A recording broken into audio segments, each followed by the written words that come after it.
ഇന്നത്തെ സ്പെഷ്യൽ കണവത്തോരനാണ് കേട്ടോ. കണവയ്ക്ക് കൂന്തൽ എന്ന് പറയാറുണ്ട്. ഞങ്ങളുടെ നാട്ടിലൊക്കെ കണവ എന്നാണ് പറയുന്നത് കേട്ടോ. നിങ്ങളുടെ നാട്ടിൽ എന്താണ് പറയുന്നതെന്നൊന്ന് കമൻറ്റ് ചെയ്തേക്കണേ. അതുപോലെ തന്നെ ചാനൽ ആദ്യമായി കാണുകയാണെന്നുണ്ടെങ്കിൽ ഒന്ന് സബ്സ്ക്രൈബ് ചെയ്തിട്ട് കാണാൻ ശ്രമിക്കണേ. അപ്പോൾ നമുക്ക് നേരെ വീഡിയോയിലേക്ക് പോകാം. ഇതിനായി ഞാൻ എടുത്തിരിക്കുന്നത് ഒരു അരമുറി തക്കാളി, കുറച്ച് ചെറിയ ഉള്ളി, ഒരു സവാള, 2-3 പച്ചമുളക്, ഒരു ചെറിയ കഷ്ണം ഇഞ്ചി, 4-5 വെളുത്തുള്ളി അല്ലി. ഇനി ഇതെല്ലാം ചെറുതായി ഒന്ന് കട്ട് ചെയ്ത് എടുക്കണം. ചെറിയ ഉള്ളിയൊക്കെ കട്ട് ചെയ്യുമ്പോൾ ഇത്രയും വലുപ്പത്തിലൊന്ന് കട്ട് ചെയ്തെടുത്താൽ മതി.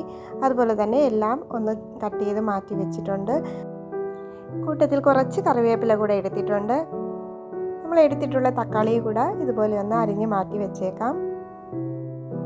ഇനി നമുക്ക് കണവ വൃത്തിയാക്കി എടുക്കാം. കണവയുടെ തൊലിയൊക്കെ കളഞ്ഞ് നന്നായി ഒന്ന് കഴുകി ചെറുതായി അരിഞ്ഞെടുക്കണം. അങ്ങനെ നമ്മുടെ കണവയൊക്കെ ചെറുതായി അരിഞ്ഞെടുത്തിട്ടുണ്ട്. ഇത്രയും വലിപ്പത്തിൽ കട്ട് ചെയ്തെടുത്താൽ മതിയാകും. ഇനി നമുക്ക് കറി ഉണ്ടാക്കാൻ തുടങ്ങാം. ആദ്യമേ തന്നെ ചട്ടി ചൂടാകുമ്പോൾ കുറച്ച് വെളിച്ചെണ്ണ ഒഴിച്ചു കൊടുക്കാം. ഇനി ഇതിലേക്ക് നമ്മൾ അരിഞ്ഞു വെച്ചിരിക്കുന്ന സവാള, ചെറിയ ഉള്ളി, ഇഞ്ചി, വെളുത്തുള്ളി, പച്ചമുളക് എന്നിവ ചേർത്ത് കൊടുക്കാം. ഇതെല്ലാം കൂടി നമുക്കൊന്ന് വഴറ്റിയെടുക്കണം. ഒത്തിരി അങ്ങ് വഴറ്റേണ്ട ആവശ്യമൊന്നുമില്ല. ചെറുതായി ഉള്ളിയൊക്കെ ഒന്ന് വാടി വന്നാൽ മതി. ഇപ്പം ചെറിയ ഉള്ളി, സവാളയൊക്കെ ഒന്ന് നന്നായി വഴണ്ടി വന്നിട്ടുണ്ട്.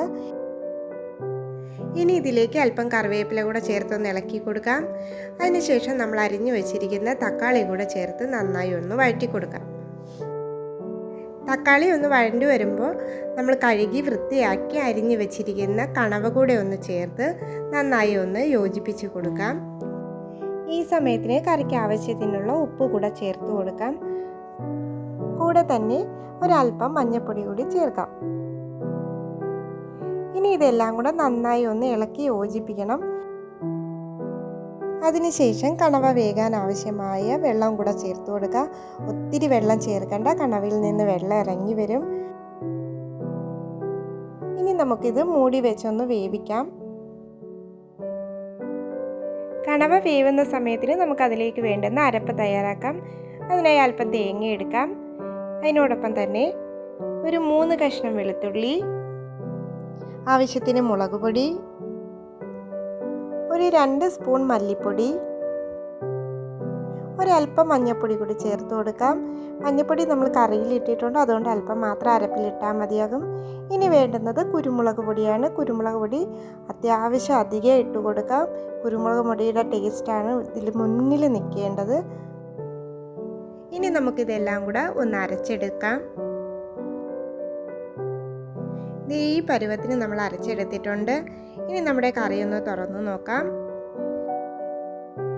കണവയിൽ നിന്ന് തന്നെ ഒത്തിരി വെള്ളം ഇറങ്ങി വന്നിട്ടുണ്ട്. ഇനി നമുക്ക് വെള്ളമൊക്കെ ഒന്ന് വറ്റിച്ചെടുക്കണം.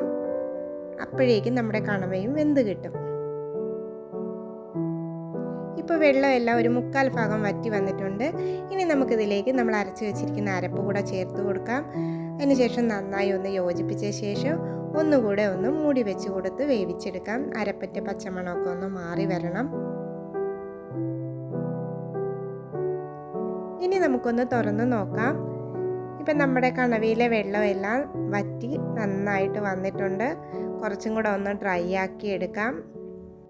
ഞാനിത് ഈ ഒരു പരുവത്തിൽ തന്നെ മതിയാക്കുവാണ്.